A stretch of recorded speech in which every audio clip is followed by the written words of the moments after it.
श्रीमदात्रेयनाथार्यान् गुरुण परमान् गुरुन् श्रीराम प्रमुखान् वन्दे श्रीमद्रामानुजमुनिम् नौमि लक्ष्मण योगीन्द्र पादसेविकदारकं श्रीरामं कृतनाथार्यं श्रीभाष्यामृतसागरं श्रीभाष्याकार शिष्याय श्रीमदात्रेयगोत्रिणे श्रीरामयजुगुरुवे मङ्गलं तुङ्गवर्तसे श्रीमान् वेङ्कटनाथार्य कवितार्किकेसरी वेदान्ताचार्यपर्यो मे सन्निधत्तां सुधाहृति गुरुभ्यः तद्गुरुभ्यश्च नमो वाकमधीमहे वणीमहे च तत्राद्यौ दम्पती जगदाम्पति स्वशेषभूतेन मया स्वीयैः सर्वप्रसिद्धैः विधातुं प्रीतमात्मानं श्रीमान् प्रकृते स्वयं शुक्लांबरधरं विष्णुं शशिवर्णं चतुर्भुजं प्रसन्नवदनं ध्यायेत् सर्वविघ्नोपशान्तये यस्य द्विरदवक्त्राद्याः पारिषद्याः परशतं विघ्नं निघ्नन्ति सततं विश्वक्सेनं तमाश्रये.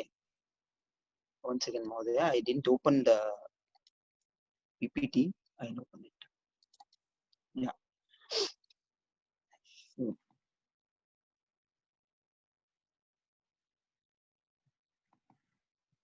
Share.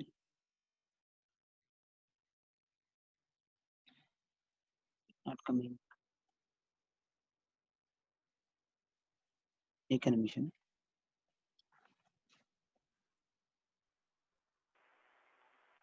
तत्र शेयर स्क्रीन अस्ति आगच्छति इदानीं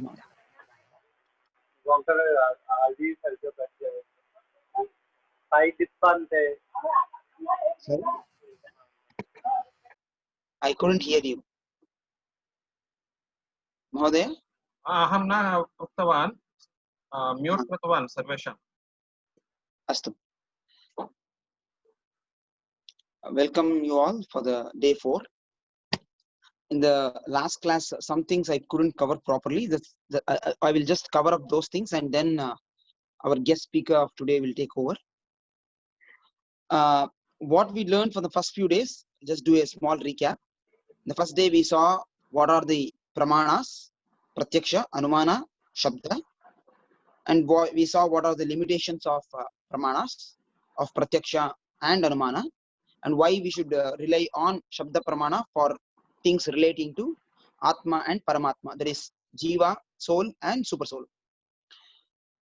And second day, we saw the Bhagavan's innumerable qualities listed, Jnana, Bala, Shakti, Aishwarya in Vishnu Purana as well as in Gadyatraya.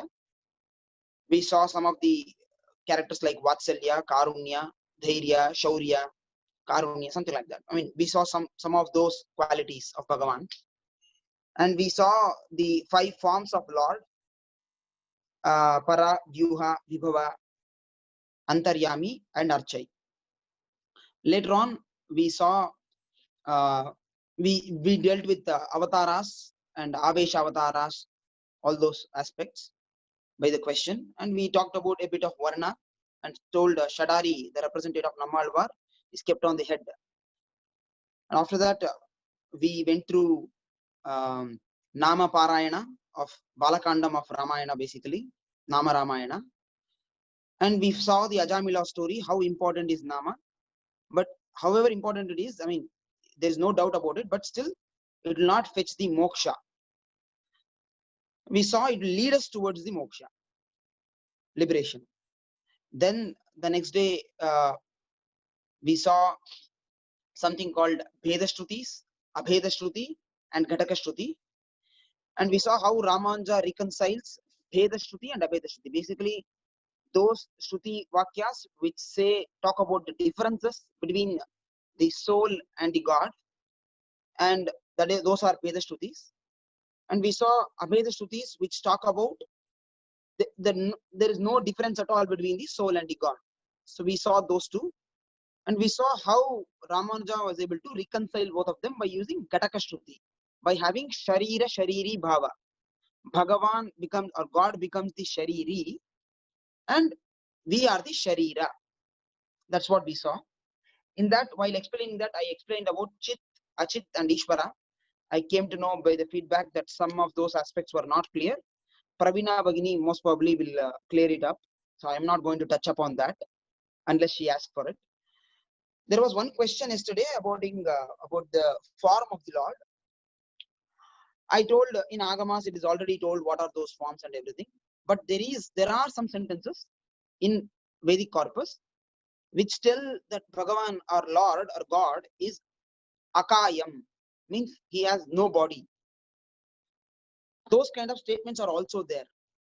But the way Ramanuja takes, or particularly Vedanta Deshika, how he takes this from the Ishopanishad Vakyam, is he says, no body in the sense, he has no body of karma. It's like we have this kind of body, black, white, tall, short, because of our karmas.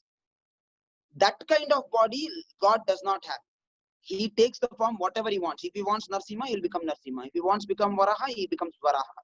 If he wants to become Krishna or Rama, he becomes that. So no karma is influencing his body forms. That's what it means. Akayam means. The body is not like ours. It's a Shuddha Sattva body. And it is not a karmic body. That is the way Akayam is taken. And Nirguna statements are also there in Vedic corpus. The way Ramanuja takes it is, let me give an example. We were planning, assume I have a daughter and I'm planning for marrying her, my daughter. So during the time, I have seen the groom, prospective groom. My wife will ask, does the boy have any habits? I say, no, he has no habits. He's a clean person, teetotaler, doesn't smoke, doesn't drink. It's a very clean person. I say no habits. When I say no habits here, does it mean he doesn't even brush his teeth? Does it mean he is not having any yogasana or pranayama kind of habits? No. What it really means is he does not have any bad habits or bad qualities. That's what I meant. So Nirguna, in this particular case, the way we take is he does not have any bad qualities. Because some of them put this aropa or allegation on God or Lord, saying, see, Lord has created this world or manifested this world which is full of ill and all these. There are many things, terrorism, all those nonsense are happening. So obviously God is not a good person, he is a cruel person. So for those kind of things, arguments, Vedic corpus is saying, Veda is saying, no, he is not cruel. He does not have that guna of any bad quality. That is what it means. Yesterday I was talking about one last thing about the white cloth that I had. And I told, as we cannot separate the whiteness of the cloth, similarly, the insentient soul, I mean, the soul and the achit, the objects, cannot be separated from the Brahman, Parabrahman. But I wanted to give an example here. There is one thing called Upalakshana and Visheshana. I'll just take 2-3 minutes. I was having I have a home in my village. Somebody came to me or came to my village and they were asking for my home. Where is Sheshagiri's home? And Sachin told, hey, Sheshagiri's home is the place where you see that white bird sitting on the roof. That home on which the white bird is sitting is Sheshagiri's home. So he came to my home. We had great dinner and everything is done. Next day, another person came.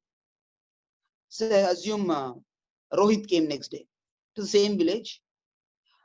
And he already knows that because the person who came yesterday, X, he has already told Rohit that the place where the white bird is there, that is the home of Sheshagiri. So he came in search of that. But that day there was no white bird on my home. So what happened now? He was not able to recognize my home. So this particular Lakshana or the adjective that he gave, that Sachin gave yesterday to the person X, was basically a temporary adjective. Means it will stay there for some time. The white bird is not going to sit all the day. For that moment, for the person next, it was helpful. Okay. But later on, it was not at all there. This kind of adjective is called Upalakshana. Whereas for Brahman, when we say Chit and Achit or whiteness of the white cloth, it is not like that. It will remain forever. It cannot be separated at all. Something like if I have a wall or a floor of red tiles, which no other home has in my village, If somebody would have pointed to X and Rohit, the home which has red tiles is basically Sheshagiri's home. It will remain like that forever. So like that, this Chit and Achit are basically Visheshana, which cannot be separated. That is what I wanted to say. I will rest my case now. If you have any doubts, you can ask now. No more doubts? Okay. Bagini, please take over. I'll just introduce Pravina Bagini. Pravina Bagini has been into training and teaching Sanskrit and about Sanatana Dharma for a long time. And I met her a few months back. She was teaching science in Sanskritam. She's doing these kind of sessions again and again. She's a very profound Vishishtadvaitik Ashtivaishnavic scholar. Ma'am, the podium is all yours. Please take over.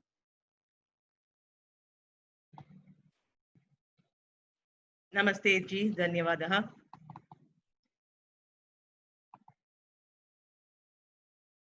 Okay, so I don't want the screen. I just thought I will Mahodaya, speak. can you stop the screen share, please? Oh, you're going to use it? Okay. No, I'm not going to use it. Okay, so do you want to just, yeah, that's better, isn't it? Okay, yeah. Thank you so much. Okay, so namaste to everybody. So Sheshagiri ji was asking me if I could talk something on the holistic aspect of Vishishtadvaitam, especially focusing on Artha Panchakam with an example. So Artha Panchakam basically is the concept where we speak of the 5 fundamental truths or the doctrines. So typically, whenever a person takes birth, there is a purpose why they are born. All of us are born here. There is a purpose why we are born. We see some people are born with some challenges. Some people are born with, a rich background. Some are born with a very poor background. Some are born with physical disabilities. Some are born as animals. Some are born as plants. So many differences we see, right? So a person starts basically thinking, what is actually me? What is my Swarupa? So the 5 doctrines starts with this concept of what is the Swaswarupa. Swaswarupa means what is the Swarupa of the Jivatma. So we know that the Sarira is different from the Atma. So the Swaswarupa is basically attempting to understand what we are. So we know where we actually stand, what is our Swarupa. So it is the Jivatma Swarupa. In this, we will understand that Atma is different. And we have the concept of karmas. We get a lot of these things in place. So here, we also understand that, there can be different things like Devas can be there, Manushyas can be there, Triryangs are the animals, the birds, the reptiles, and the Stavarams, which means the immovable things, which also have life, the grass, trees, plants. So these are the 4 major classifications on how we understand what can be the Sariram, while the Atma does not really change, the Jivatma is there. So that is the Swarupam, which is the very first factor of the Artha Panchakam. Artha Panchakam again is the 5 fundamental truths or the fundamental doctrines where we understand Vishishtadvaitam. So the next thing is, once we understand Swaswarupam, we know that, okay, so it looks like I am not everything. There is something beyond me. So what is there? If something called a Swaswarupam is there, there should be something else. So we call that as Paraswarupam. Paraswarupam is the Paramatma Swarupam, the ultimate Swarupam, or the Ishvara Swarupam. So when we speak of Ishvara Swarupam, we understand that, he has all the Kalyana Gunas. He is the ultimate person who is an embodiment of knowledge. He has the 5 states which Sheshagiri ji has already explained, the Para, Vyuha, Vibhava, Antaryami, Archa. So he can come in any of the forms that he wants. He can be everything at every point. He can swallow the entire world during the time of Pralaya. He does not have any age restrictions. He does not have any location restrictions. So we understand all that about the ultimate, which is the Paraswarupa. Now we know the Swaswarupa, we also know the Paraswarupa. Now the third thing that will come is, okay, now I understand myself. I also understand that there is somebody who is, the ultimate person. Now, what is the purpose? Why am I here? Why have I taken this birth as a Jivatma? So what am I here to achieve? So that is called as the Purushartha Swarupa. Purushartha can be broadly classified into 4 things, which is the Dharma, Artha, Kama, and Moksha. Dharma, as we all know, is the way of life, the righteous living. How exactly should we live? So when we speak of Dharma, it can be something like how do I lead a life as a grihastha? How do I lead my life as a brahmachari? How do I lead a life as a married person? What is the Sri Dharma? What is the Raja Dharma? What is the Prapanna Dharma? The Dharma of a Sharanagata? What is the Bhagavata Dharma? Everything is there, right? Called the Varnashrama Dharmas. So every person can have different kinds of Dharma. So Dharma. Artha is we have to make a living. So what is the right way to make a living? So how do I, have prosperity? How do I have wealth? Wealth can be different types of wealth, right? So Artha, it can also be knowledge, right? Then Kama is all our desires.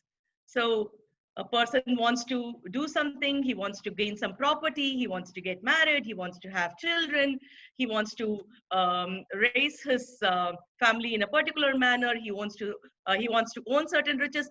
All these are kamas, are desires. And the final thing is, having seen all these things, people are like, oh my God, I've got all this, but looks like a vacuum is there. What more do I want? Where can I get all what I want? And then the person understands that the birth we have taken seems to be repetitive in nature. A person is born, a person dies. This repeated chain of births and deaths continue eternally. So we have to have a liberation from all this. So what can liberate us? We have to go back to the Lord from whom we came. So Anandam Parabrahmeti Yonihi. So everybody came from the Ananda, which is the Parabrahma.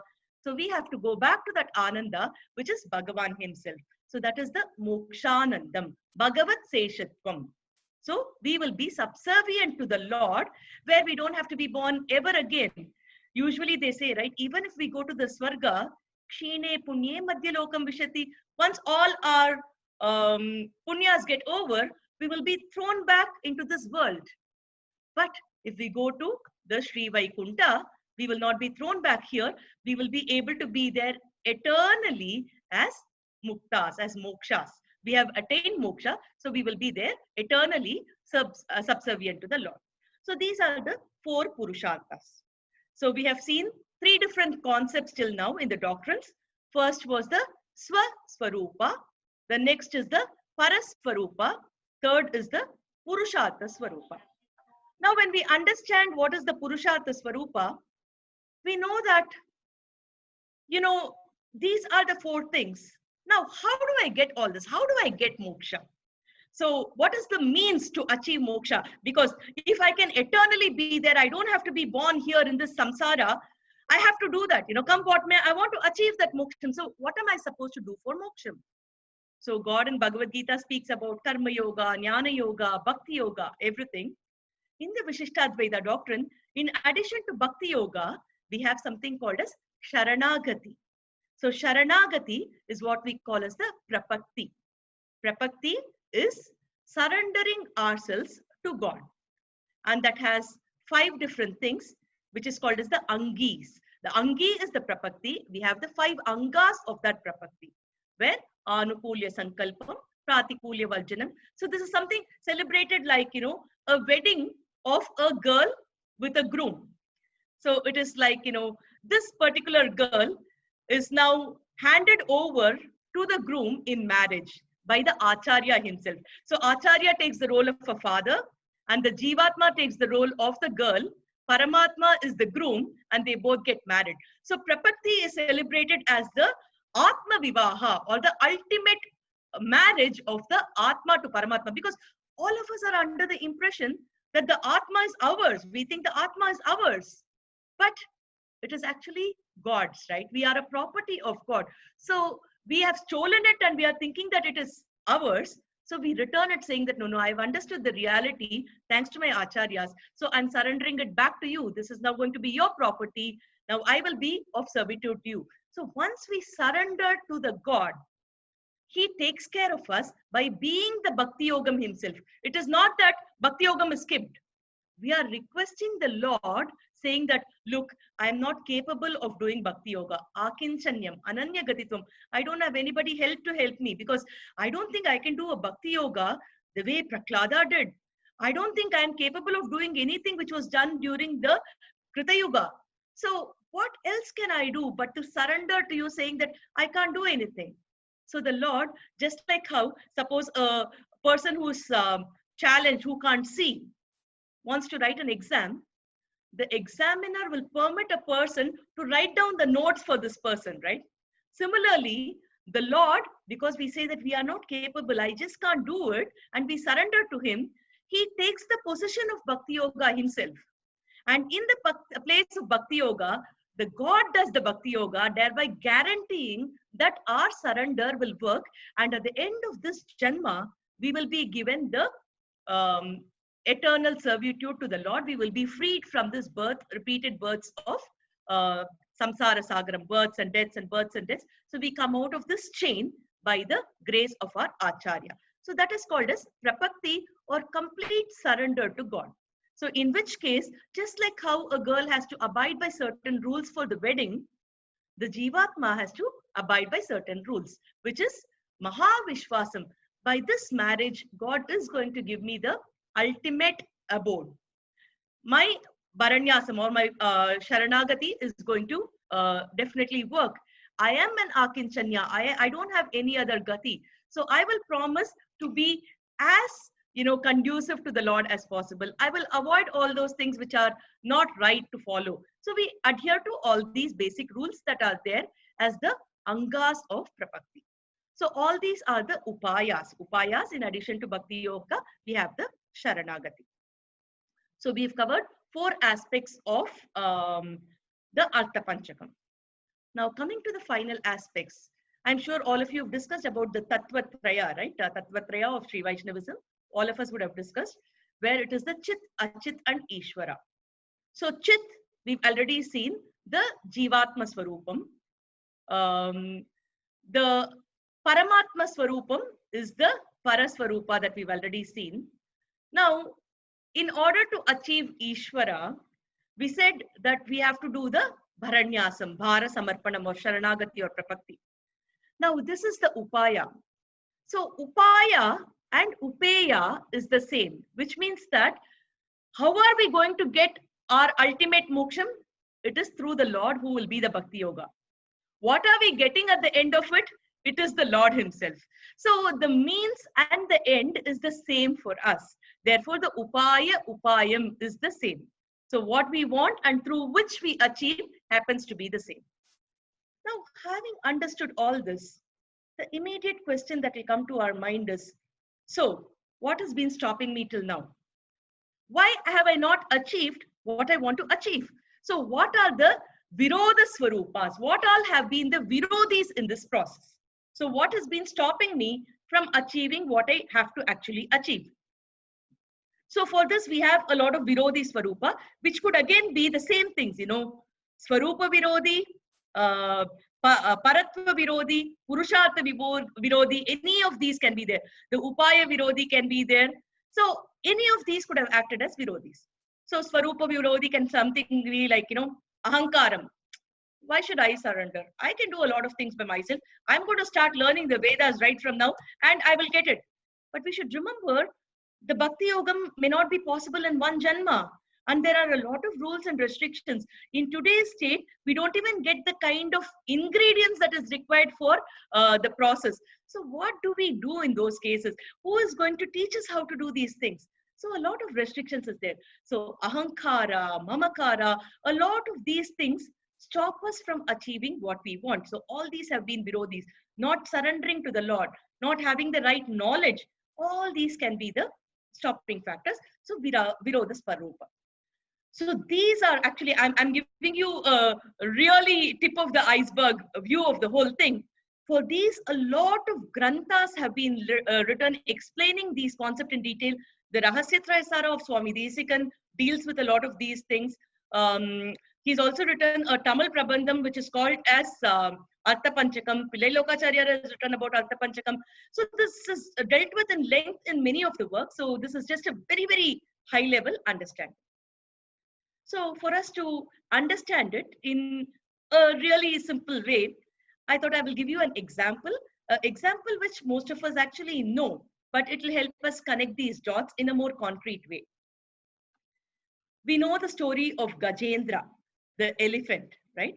So Gajendra used to be a person who was doing Bhakti Yoga itself. He was practicing Bhakti Yoga. He was a king. Indradyumna by name. So because he was practicing Bhakti Yoga, he was not even knowing what was happening around him. He was focused, completely dedicated to whatever he was doing. At that point, sage Agastya Maharishi passes. He was having his eyes open. So the Rishi actually thought that he has seen the sage. But the fact is, though his eyes were open, he did not even see the Rishi. So the Rishi felt that, he was disrespected. Therefore, he cursed the king, Indradyumna. He says, now because, you have so much of head weight, you're not even respecting a learned person. So you will become an elephant. So elephant roams around everywhere. So you're going to roam around everywhere. But the beautiful factor is whenever Rishis give a shapa, it always ends up in something which is wonderful, which becomes a blessing. So the sage does not just curse him, he also says that you will have your sapa vimochanam when the discus of the Lord actually comes and hits you. So here comes the solution for this, which means that the Lord's discus is going to touch the body of this king. So having been cursed or blessed like that, Indradyumna now takes the form of an elephant. He roams about everywhere. And the sage also blesses him, saying that you will remember your previous birth. So don't worry about whatever you've done here. You will be remembering whatever has happened here because you've been a great practitioner of Bhakti Yoga. So now this elephant remembers everything. And because of his earlier skill, he was so powerful that he's been called as Mrigendra. Usually elephants are not the kings, right? But here he was called as the king of all animals. So he became the Mrigendra of the forest. The Gajendra was the Mrigendra. Bhagavata Purana explains this in detail. So because he was Mrigendra, all the elephants were following him. He had a huge family. He had his friends, relatives, everybody follow him. But he remembered the Lord. He was always praying to the Lord. Whenever he saw some fresh water, he used to use that water to perform prayers to the Lord. Whenever he saw some flowers, he used to offer those flowers to the Lord. So one such occasion, he was very thirsty, so he wanted to go to a pond. So he was in a place which is referred to as Trikuta Parvata, a place where the three Parvatas meet. And there was a beautiful water, a pond was there. So he sees a nice flower, a lotus flower. So instantly he thinks that, oh my God, this flower is so beautiful that this rightly belongs to my Lord. So he wants to offer that flower to the Lord. Now, this story on one side. On the other side, what happens is there is a Gandharva. Gandharvas are the people who sing songs in the Devaloka. Now, this Gandharva's name was, they sing songs like Aha, Oho, and all that, right? Doing the alabs. So this Gandharva was called as the Aha Gandharva because that's the way he used to sing. That used to be his specialization.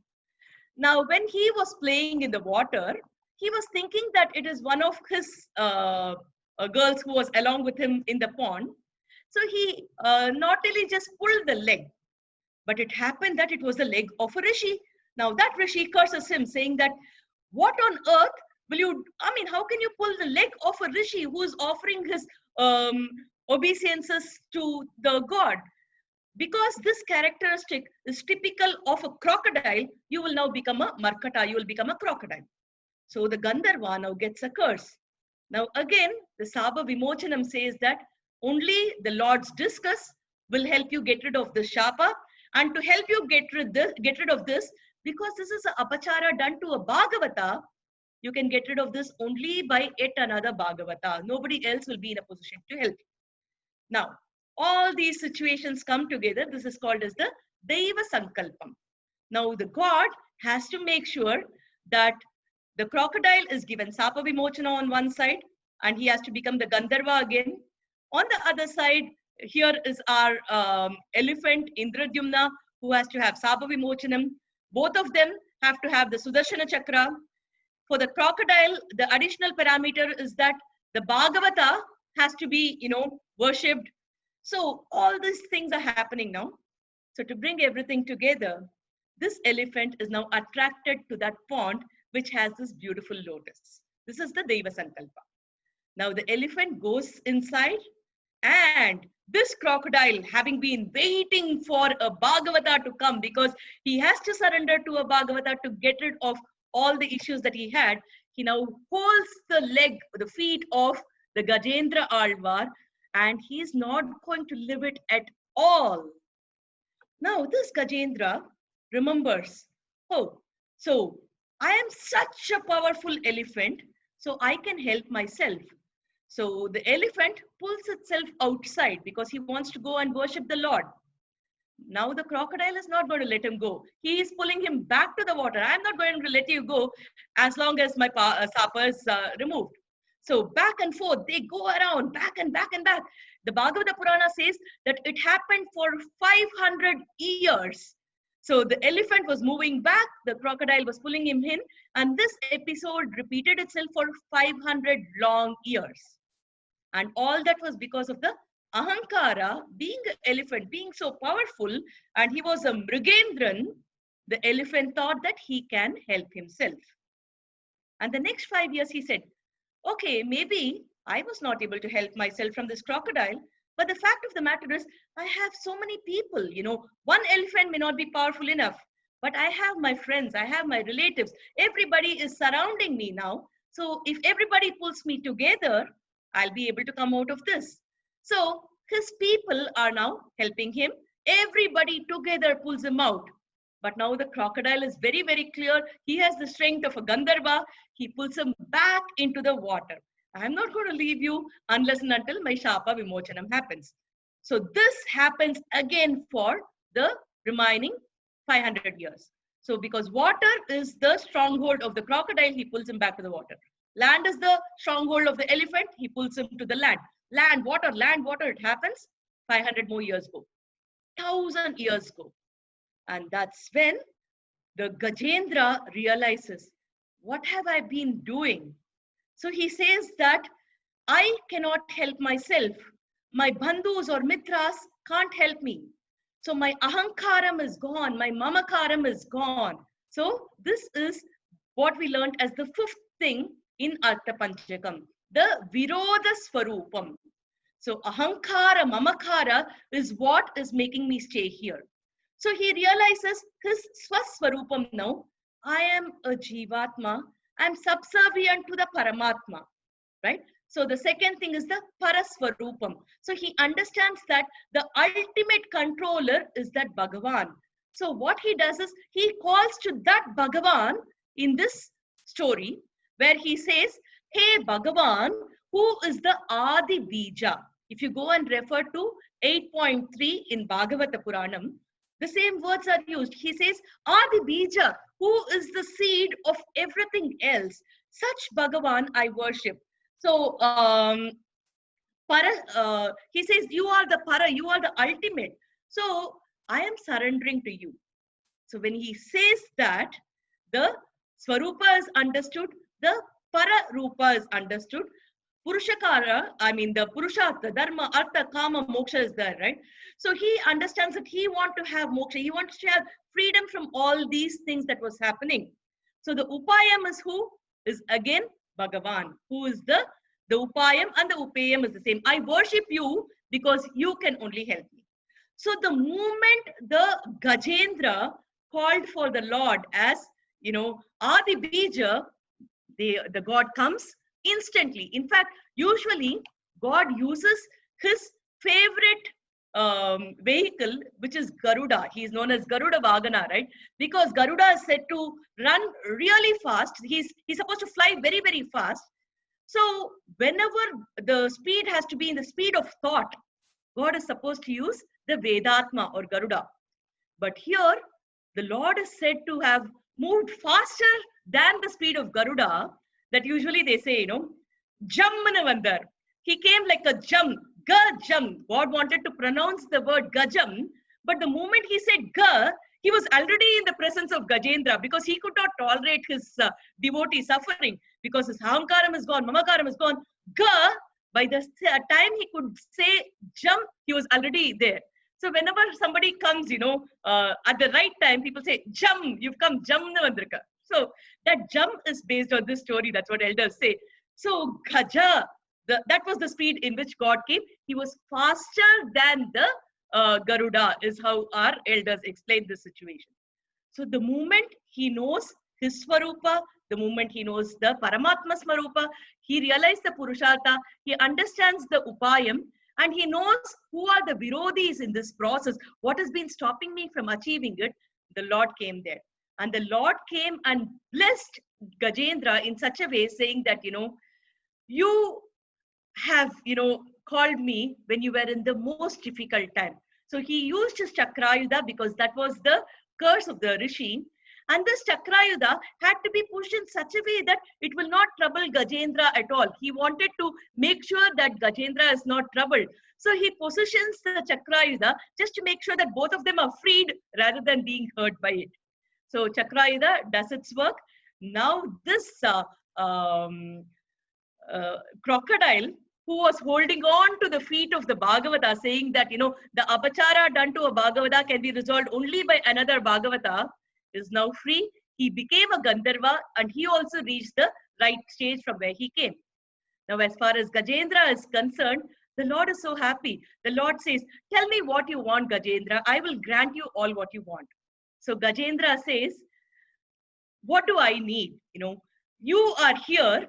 By the time God came, Garuda realized, oh my God, God is going without me. So Garuda came flying at, a speed which we can't imagine. Goddess Mahalakshmi was there. All his Divyayudams took its respective place. So Bhagavan was visible as a Changa Chakra Gadadhara, along with Garuda Vagana, with Mata Mahalakshmi with him. Everybody was there. So Gajendra had this beautiful vision of the Lord. And he says that whoever remembers this Trikuta Parvata, the environment in which all this happened, along with your darshan, the first thing in the morning should be blessed with a Sadgati. In fact, that is why all the Sri Vaishnavas practice this in their Vaishnava Dinacharya. Every day morning, the moment people get up, they recite Hari. Hari, Hari, Hari, Hari, Hari, Hari, Hari. They repeat the name of Hari 7 times the first thing in the morning, even before anything in the day can start. And the reason for that is because this avatar of Lord, when Lord came for Gajendra, that is when he was worshipped as Hari. So Hari Avatara is the first thing we have to remember whenever we wake up in the morning. So when we wake up and remember this entire situation that happened, whatever I explained in this story, they all are granted Sadgati, and this is the word of the Lord himself, because the Lord says, instead of asking anything for you, because you asked for the entire humanity, whoever remembers this will be offered Sadgati. And God says another thing, Mahavishnu in this situation says that usually any good thing that people listen will give them a good, punya. So there is a categorization in punya. You can have punya whenever you listen to auspicious things. You have something called Mahat Punya. Mahat Punya is a level higher than that. Something really, really nice. You recite some great scripture, you get some Punya Tirthas, all those things can be Mahat Punya. But there is something even above that, which is Sumahat Punya, the ultimate of Punyas. So Lord Vishnu says that whoever recites this early in the morning, they remembers you along with everything, will be blessed. Even those who hear this Charitra will be blessed with Sumahat Punya. So that is the blessing that is given.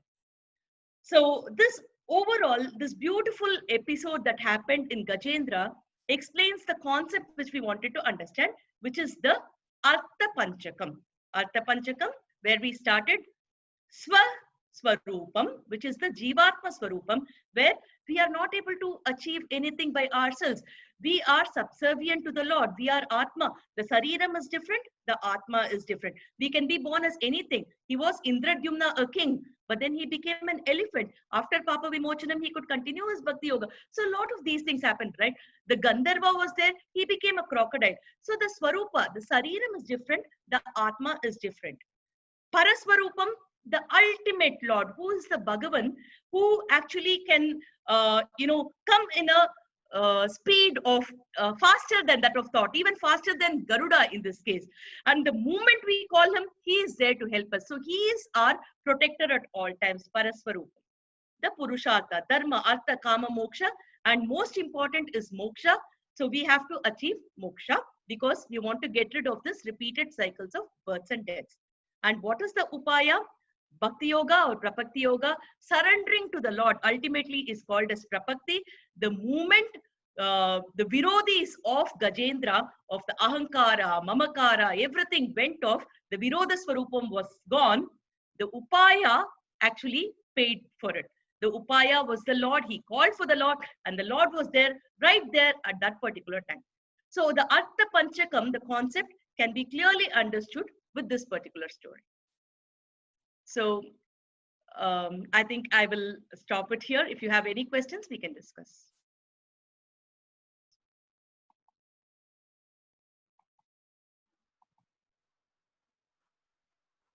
Okay, does anybody have any question? Thank you for your very nice overview of the very importance of Bhakti Yoga and Sharanagati. I think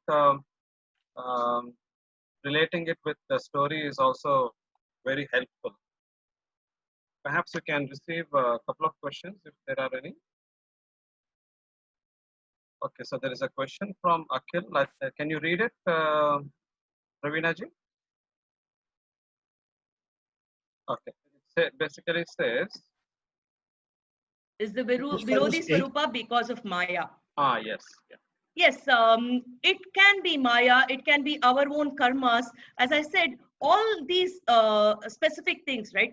It can be a Swarupa Virodhi itself. What we think, there are so many people who think the Sarira and Atma is the same, which itself becomes a Virodhi to even understand the Atma Swarupa.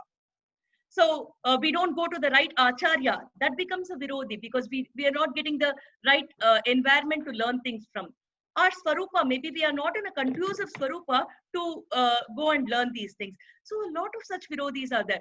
After having got everything also, the Ajnana can move us away. So Maya is definitely one of the things. But even in spite of Maya, when we have the right Acharya's guidance and we adhere to the norms, God helps us to get rid of these things. So at this point, the karmas are, troubling us. But with the right guidance of our Acharyas, with the scriptures and the right environment, we will be able to understand our Swarupa. Panchakama. Okay, so we have one more question. Can you read it? Yeah. The Atma stolen from Paramatma can be rephrased in a better manner. Do you want to try it? Okay. I guess stolen was the word, perhaps not in agreement, I guess. Yeah. Stolen is not actually my word. It has been used in the scriptures that we think that the Atma, which is rightly belonging to the Paramatma, is our own. So the scriptures have said that we think it is stolen and we have to return it to him. So it is not my word to rephrase. Having said that, we can say that we surrender our Atma to the Lord, if that's going to help you understand. Yeah. In my opinion, we are a part of the Paramatma and hence we return back to him. So there's no point of saying either we stole it or we are from, he is the one who has granted us the birth in this form. And he is the one who is withdraws. That's my opinion. Thank you. SG, I agree with what you're saying. He is the one who's given us this birth and we are returning back to him. Yes. But what happens in the process when we are here is that though we come from him, if we know it the way that you're saying, it is perfectly fine. We've come from him and we go back from him is fine. But what happens is we think everything to us. Just think about it. Even if we, go and offer something in temples, what do we say? We gave so much as contribution to a temple. Who are we to contribute something to a temple? It is his, right? So the moment we know that it is his, it becomes his. That knowledge is good. But unless and until it is known to him, that, until we realize that all what we have is his, till that time, Acharyas have themselves used the word stolen. I am quoting Areshinger. He told me this. He told me that when I perform my Sharanagati, he told me that till now we've been thinking that the Atma is yours, which means that you've stolen. Actually, it's his property. Return it back to him. So these were his words. So I would not want to rephrase it, but with the knowledge that you say, I think rightly is that they go and merge back to him because they came from him. It is the perception with which we look at it. Okay. Bhagini, would you Yes. please care to explain about Chit and Achit? There was some confusion, so I would like you to clear it once. What exactly is Chit? What exactly is Achit? Okay, when we speak of the concept of Tattva Trayam, we speak of Chit, Achit, and Ishvara. These are the three tattvams. So, Chit is basically anything which has knowledge, which can experience things. Achit are, for example, Jivatma is considered as a Chit. Achit is basically things which are used for the enjoyment. They don't enjoy things themselves. They don't realize anything.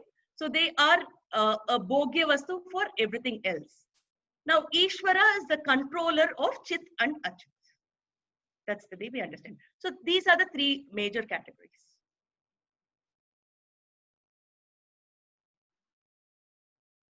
Okay, so Mahodaya, what's the next part of today's presentation?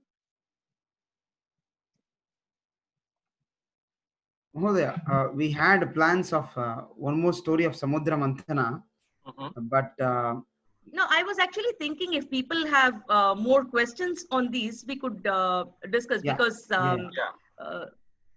and that's why I actually, if you want Samudra Manthana, I can explain. That's also okay. very interesting. There is one more concept. question, Bhagini. The question is, any example of Achit? Okay. Typically, actually, we are going into a very detailed thing. That's why I explained just the superficial example. But if you want more details, we could go into it. Okay, I'm also reading the next question. If we pray for God in idol and praise the Lord, will it be correct then? What is the purpose of the Divya Devam Manusha Rupena phrase? Okay, fine. Okay, so let me try to answer these two things. Okay, as far as the Chit, Achit, and Ishvara concept is concerned, what we have to understand is that the Jivatmas are actually considered as Chit. So when we say Jivatmas, there are different categories in it. For example, Bhagavan is there. He is the ultimate Purusha. We are also having Nitya Suris, like, who are always been there with God, who have not taken birth here.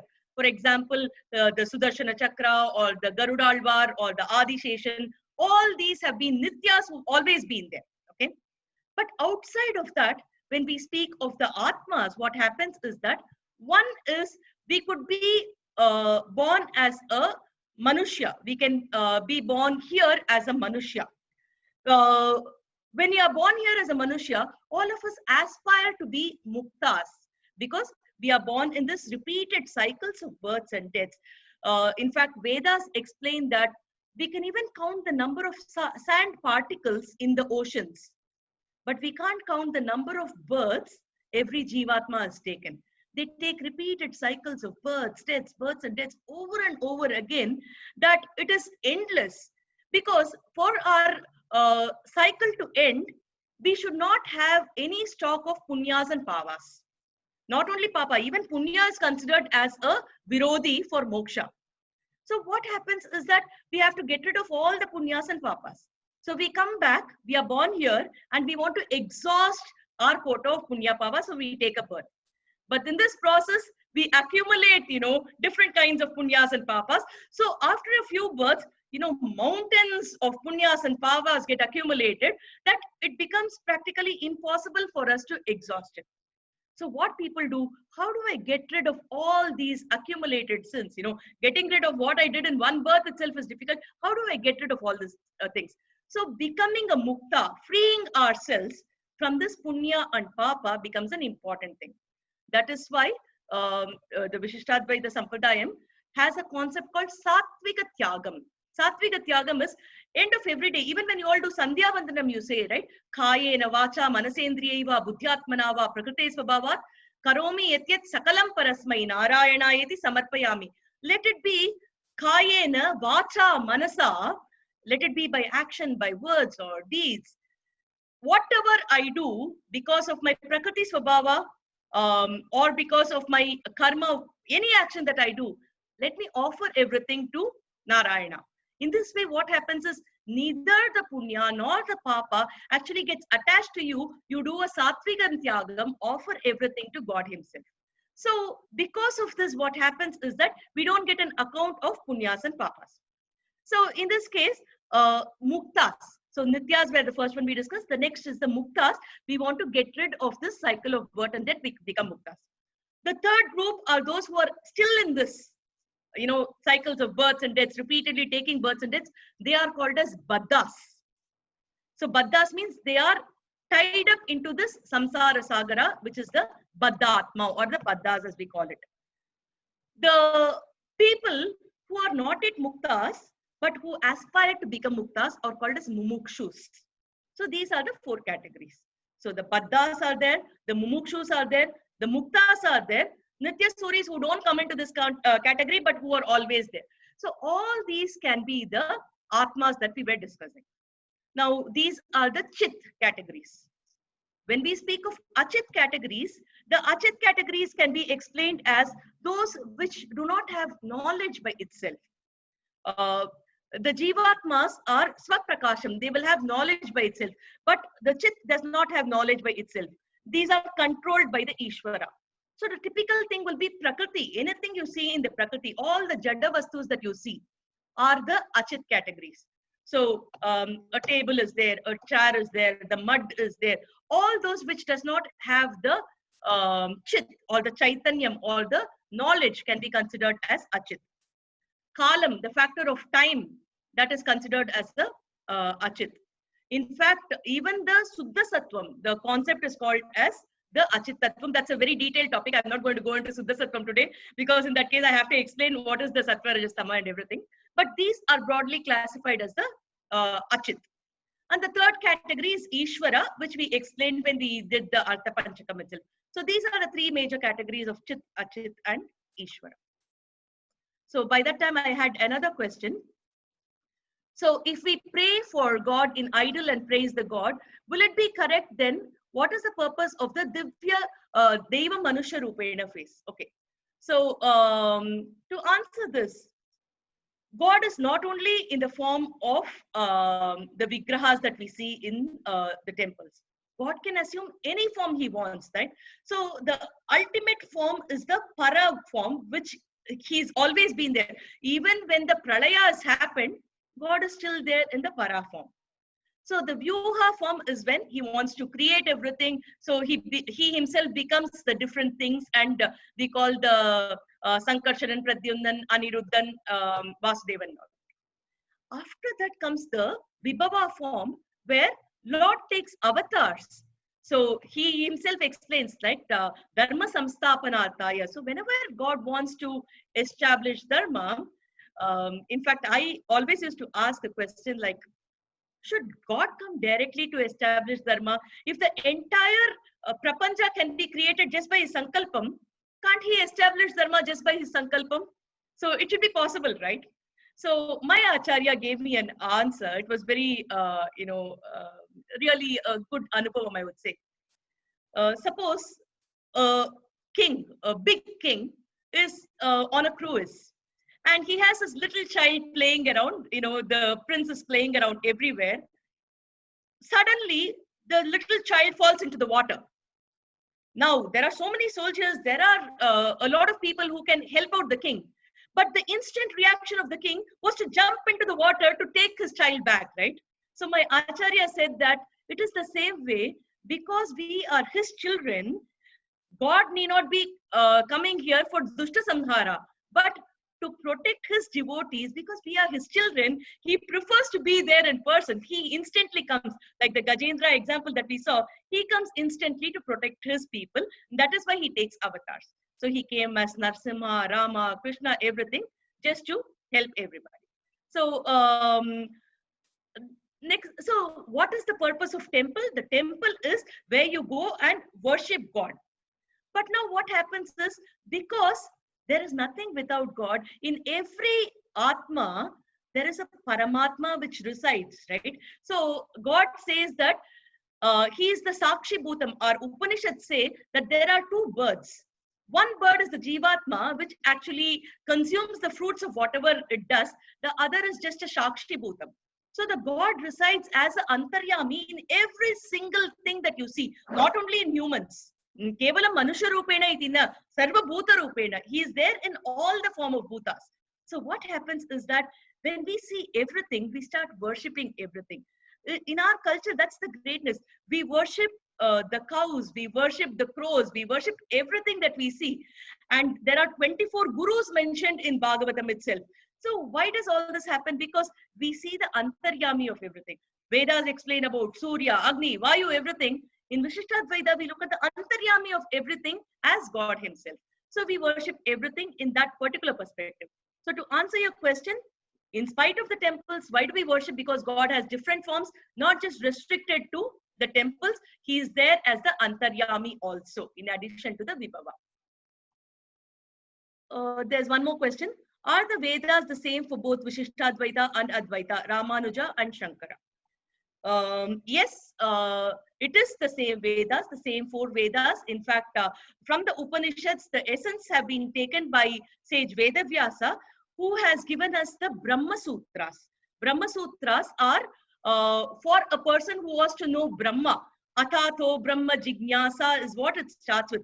If somebody has an urge to understand the Brahma, they use the Brahma Sutras. So all the great acharyas, Madhvacharya, Ramanujacharya, Shankaracharya, everybody has given their Vyakhyanas for the Brahma Sutra Bhashya, for the Brahma Sutras of the Vedavyasa. You know, Brahma Sutras are like the seed verses. Now the explanations are given by all the acharyas, and during the explanations, there are some differences in interpretations, which is actually given rise to the different schools of thoughts.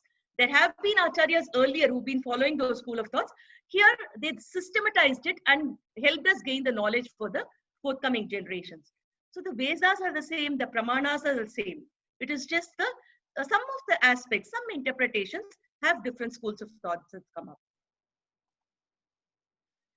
Is it not the Veda collective singular, which is categorized for convenience 4 parts? Exactly. Earlier, in fact, in the Treta Yuga and all, it is said that the Vedas were just one, Akhanda by Vedaha, it was just one group. But after that, when the knowledge of people and the duration they were alive was actually reducing in the Dwapara Yuga, for the convenience, sage Vedavyasa decided, okay, all these which are in the form of riks or the hymns can be categorized as Rig Vedas. Whatever is in the form of a text or the Yajus will be categorized as Yajurveda. Whatever is in the musical form will be categorized as a Samaveda. So the Vedas were categorized into 3 different groups of Rig, Yajus and Sama. Now, therefore it is called as Trayi also. Veda Trayi is what is called. Now, what happens to Atharva Veda? Atharva Veda is a combination of all 3 things. You will find bricks, you will find text, you will find Sama, everything in Atharva Veda. So it has all these things in it. So to answer your question, yes, it was one group which was further categorized only in Dwapara Yuga by Krishna Dvaipayana, who became Vedavyasa because he helped in compiling the Vedas. Okay, I think it's all 8 o'clock. With permission from everybody, we agreed to extend the session until 8:30.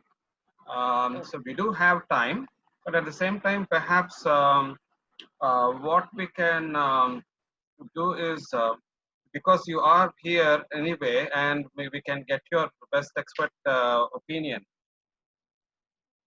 What would be the one of the questions before we started the session today by one of the participants was, where shall we go from here? We had a nice introduction to Visishta Advaita, and the stage we are in right now with Sanatana Dharma and the followers, hardly many of us have any good understanding of Sanatana Dharma nowadays, because our schooling system doesn't allow it, and perhaps homes are no more good places to even understand the basics of Sanatana Dharma, unfortunately.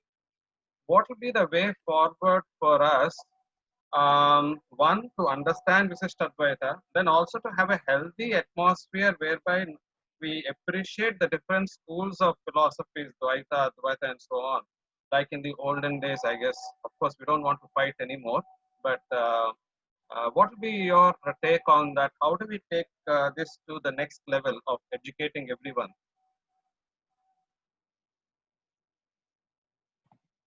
I think there are a lot of common things in all these things. You know, for us to understand so many parts which is common itself is a very interesting exercise, because coming to the specific differences is when, you know, we have difference of opinion and everything like that. But to understand that our seers were great by themselves and why they did what they did, giving a holistic understanding is a big step one, I should say. And as far as some of the common things that I can understand as far as Sanatana Dharma is concerned is, all the acharyas have given their interpretation for Bhagavad Gita. So Bhagavad Gita is a wonderful place where Adi Shankara Acharya's Bhashyam is there, the Bhashyam of Swami Ramanuja is there, Madhvacharya's Bhashyam is there.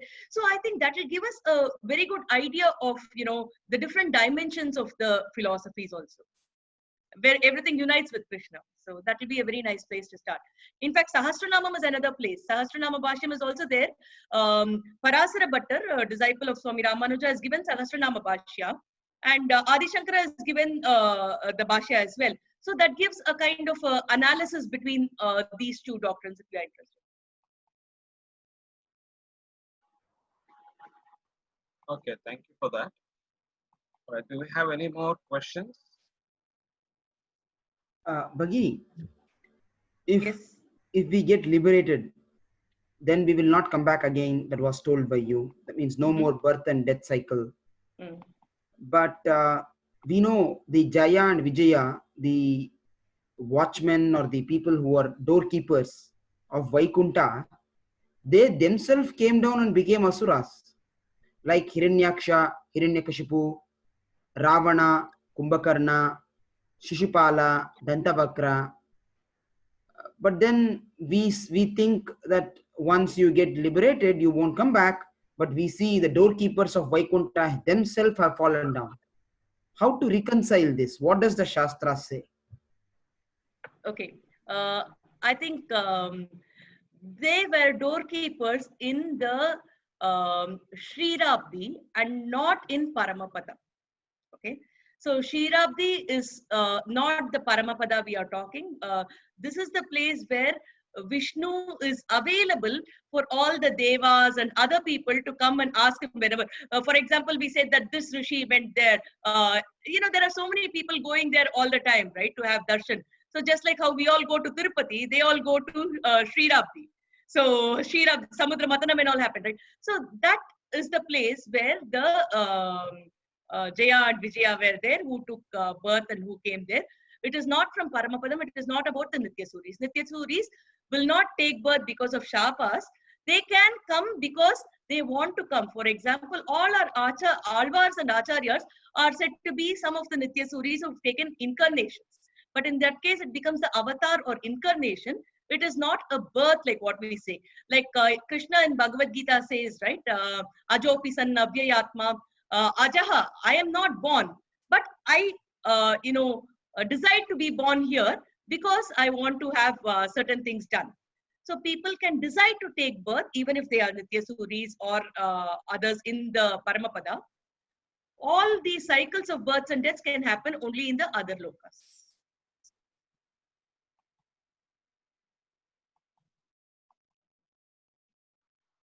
Okay, Mahodaya, perhaps we have maybe we could just allow to end the session today. I know it could be carry on. All the questions are always going to be exciting. Can we do the feedback so that we see what the key areas that we people have understood? Can we do that?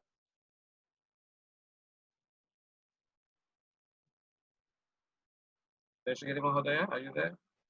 Yes, yes, Mahodaya, we can do that. Yes. Not Okay, an issue. all right. So let me just do that.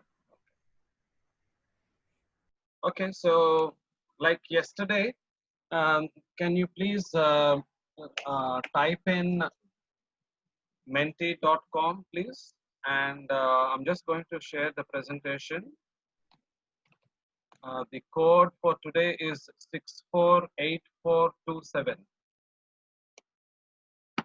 648427. If you can kindly just enter what are the key learning points from today's session.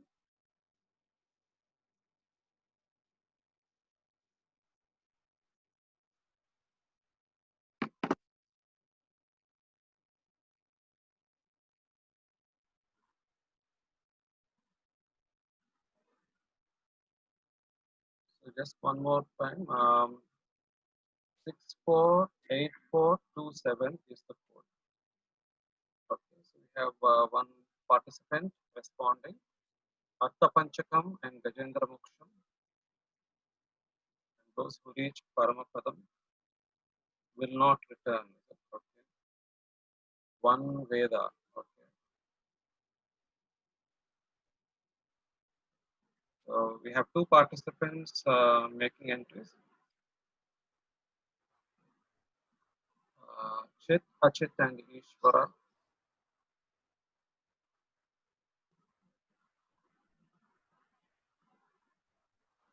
Gajendra Moksham story.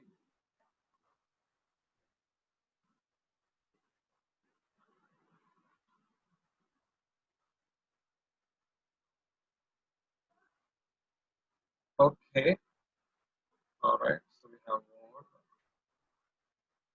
In the meantime, Praveena Bhagini, can you tell me whether Sri Vaishnavism is same as Vishishtadvaita, or are they different things?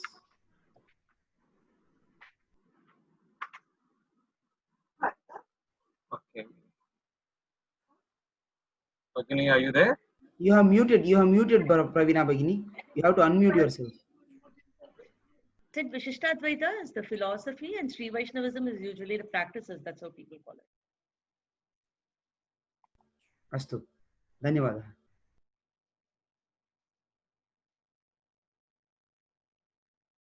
Can you repeat the answer? I said Vishishtadvaitam is the philosophy and Okay. Sri Vaishnavism is the practices, the way it is implemented. People call it Vishishtadvaita.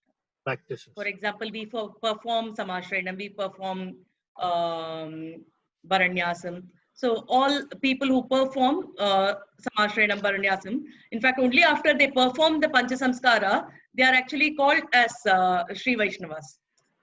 They call it Iyengar, right? I'm Karangal, which means the 5 aspects of purification are done. Only then they are Iyengars. So those are required to become a Sri Vaishnava. Okay, so the next question is areas of improvement. Please key in your answers here. Whatever you feel is important for us to make these sessions more meaningful and give you more learning opportunities.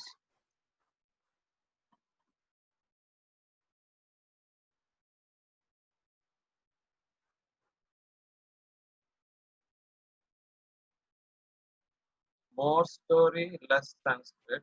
Okay. Bhagini, itopi eka, sorry, there is one more question. What does Vishishtadvaitam has to offer to a common man, and how easy it is to approach an acharya? This is a question from Sudhir ji. Please unmute yourself, Bhagini. Dhanyavada. Sudhir ji, there are a lot of things which Vishishtadvaitam can offer. But to just answer it in one line, I would say the purpose of life can be fulfilled by Vishishtadvaitam. Because when we say that the purpose of our life, even as per today's discussion, if Artha Panchakam is the purpose of life, where we want to get moksham to get rid of these repeated cycles of births and death, then how do we get rid? Go to any philosophy and ask, how do we get rid? It is Bhakti Yogam, it is Jnana Yogam. Is it feasible for us in today's age, time? It is not. So what does Vishishtadvaitam, Akashri Vaishnavism tell us is that you can perform a complete surrender to the Lord, because of which the cycles of births and deaths, you can overcome it. And that can be done when you go to an Acharya. And Acharyas are today really approachable. You just go offer your interest to them, and they do help you with this entire process. So it is not the need of all the Jnana Bhakti Vairagyam. We can develop it in the course of time, but that is not going to be a stopping thing for us to make sure that this is our last birth. So I think it offers whatever is required for the purpose of our life. Okay. We have some keyed in answers here. So it's been a very good session, very engaging. Concepts were clarified nicely. Implicit story session. Less Sanskrit.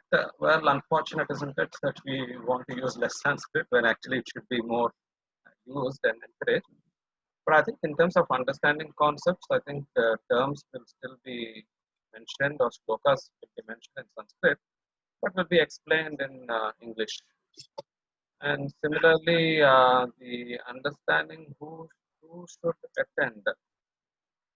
Well, it's a very interesting question. I'm a little puzzled as to why this should be the case. As to who should attend, is it restrictive? We don't have any intentions to restrict anybody. It's open to everyone. Okay, all right. So There next. is one more question, Pravina Bhagini. Is that easy to be? Is it that easy to be a Sharanagata? As So you just 1 minute, please. Now you can rate the session, please. Today's session on a scale of 1 to 10. 1 meaning that, of course, you didn't like it, and 10 means that you were very happy with it. Please go ahead. I'm very happy. Sorry, I cannot put it in the mobile. Okay, Pravina Bhagini, please go ahead with the answer. Is it easy to do Sharanagati? And what are the books should I follow to continue exploring Vishishtadvaita? Okay. As far as Sharanagati is concerned, it is a lot to do with our mindset. There are a few rules which I explained very, very briefly, but it will need a session on Sharanagati, what is expected out of us to do Sharanagati. But then, yes, it is definitely very, very simple compared to the Bhakti Yoga or Jnana Yoga that we study in Bhagavad Gita. This is practical, it's implementable by all of us. It is just a question of our mindset and surrendering to the Lord. As far as books in Vishishtadvaitam is concerned, there is a very simple book in English which is called Dialogue on Hinduism. I can check what's the name of the author. That's a very straightforward, fundamental book on the Vishishtadvaitam concept, which you can understand easily. And if required, I have written a FAQ myself on Vishishtadvaitam. I can share it to maybe Srinivas ji or Sheshagiri ji, who can share it in the group. Thank you. I think we can bring the session to close today, but before that, I just may want to make one announcement of an upcoming webinar, a very exciting one, I must say, especially for all the Sanskrit lovers like me, Pravina Bhagini, and Sheshagiri Mahodaya, and so on. I'm sure you would have heard of the movie Punyakoti. How many of you? All right, great. So at least I'm pleased to let you all know that I'm considered one of the co-producers of the movie. But that's not the big point here. Next Sunday, not this Sunday, 21st of June, the very director Ravi Shankar will be actually coming live and talking about the essence of Sanatana Dharma through the first ever Sanskrit animation movie Punyakoti. So I would really appreciate all the Sanskrit lovers to join in that day. It would be a wonderful session because I know Ravi Shankar very well, and he is an ardent practitioner of Sanatana Dharma. And those who haven't watched the movie, please watch it on Netflix. It's just one of those brilliant movies which actually has actually touched everybody, not just the kids, even the adults, for its universal themes. So I've shared the invite on WhatsApp to all of you. So please do make time to attend. All right. On that note, perhaps Seshagiri Mahodaya or Pravina Bhagini, would you like to do a Mangalam or a Shanti Mantra, and we can bring this to a close? Okay. Yes, Pravina. Go ahead. Yeah, I put the name of the book that I was mentioning. The author is V.N. Gopaladeshikan. So I have just mentioned that name in the chat box. So whoever's interested, you can, I think it's available online also. You can just check it out. And one more thing, as a takeaway from today's discussion, one small implementation I would like you all to do is start the day with repeating of the name of Hari, because that is supposed to help us get rid of all the negative things that we did the previous day. Harir Harati Papani, we say, right? Getting rid of all the papas of the previous day, starting the day afresh. And we also learned that in the Gajendra Moksham thing. So the takeaway of today's topic can be, when you wake up in the morning, even before you, open your mouth to talk anything else, say Hari 7 times. Hari, Hari, Hari, Hari, Hari, Hari, Hari. So that's what I wanted to conclude. Srinivas, you can do the Mangalam. I don't know what you usually do. Please go ahead. No. Okay, Seshagiri Mahodaya, please go ahead. Mangala Shasana Parai Madacharya Progamai Sarvaischa Purvai Acharyai Satkritaayastu Mangalam. Thank you. Namo Namaha. Thank you so much, Pravina Bhagini, for coming over. And Seshagiri Mahodaya, what will be the plan for tomorrow? Tomorrow being the final session. There is a plan, sir. I'm just going to conclude and give the list of points to remember from Ramanuja's school of thoughts. Okay. And say what are the similarities between other school of thoughts as well. I'm not going to talk about the differences, just the similarities where we can start from, where everything matches. Fantastic. Thank you so much. And we'll meet up tomorrow. The numbers have been dwindling a bit, which is always the case, unfortunately. That's nothing to do with the course itself. It's always, whatever workshops we've been doing so far, the initial enthusiasm slowly dissipates for a variety of reasons. Hope we won't get demoralized, and we'll continue to maintain our momentum. Thank you once again, and let us keep up the spirit and do our best. Thank you so much. Namo Namaha. Thanks for inviting me. Namaste. Thank you, Pravina Bhagini, for coming for today's. Dhanyavadaha. Thank you. Thank you so much. Thank you very much. Namaste. Speech. An example. Thank you.